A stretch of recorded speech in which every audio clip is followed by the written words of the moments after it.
The Royal Ballet's new Swan Lake is handsome, very grand and danced to the hilt.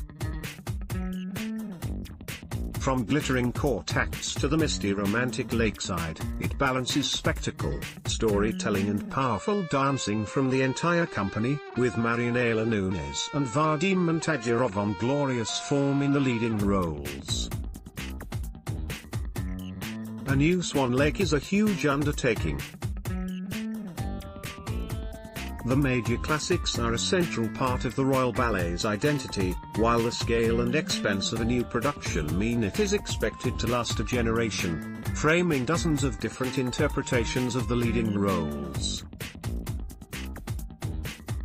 The Royal Shakespeare Company will have another Hamlet every few years. The last Royal Swan Lake was created in 1987. You can see the high stakes in the way the company has thrown everything behind Liam Scarlett's new staging, from high production values to astonishingly starry casting.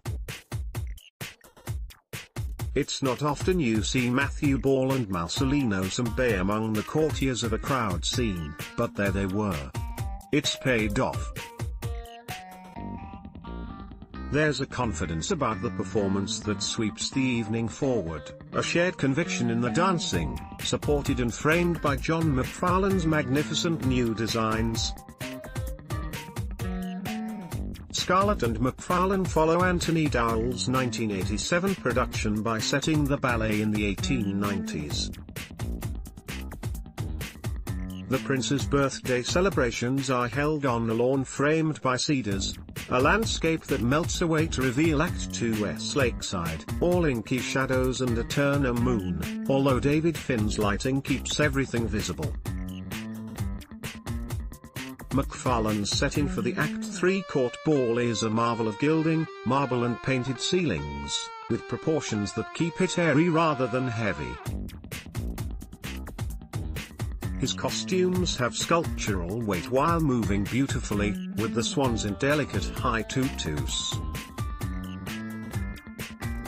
The Corps de Ballet's dancing combines poignant swan softness with attack and thrilling speed.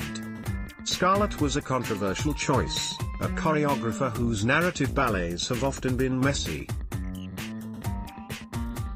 He's firmly on traditional ground here, preserving the ballet's Petit Peu and Ivanov set pieces, the Acte Pas de Trois, the Act 2 swan scenes, the Black Swan Pas de Deux, and following their style in his new dances. There's some cautious tinkering. The villain von Rothbart now appears in a new prologue and as a sinister presence in Act 1, without really increasing his impact in the story. The Pas de Trois dancers, scintillating Alexander Campbell, Francesca Hayward and Akane Takada, also have expanded roles. Scarlett's choreography for Act 4 is weaker, lacking the scale and fluidity of the Ivanov version. I'm curious to see how that beds down over time, but on opening night the production's romantic, lyrical mood never faltered. A great Swan Lake must give its stars room to shine. Scarlett delivers in spades.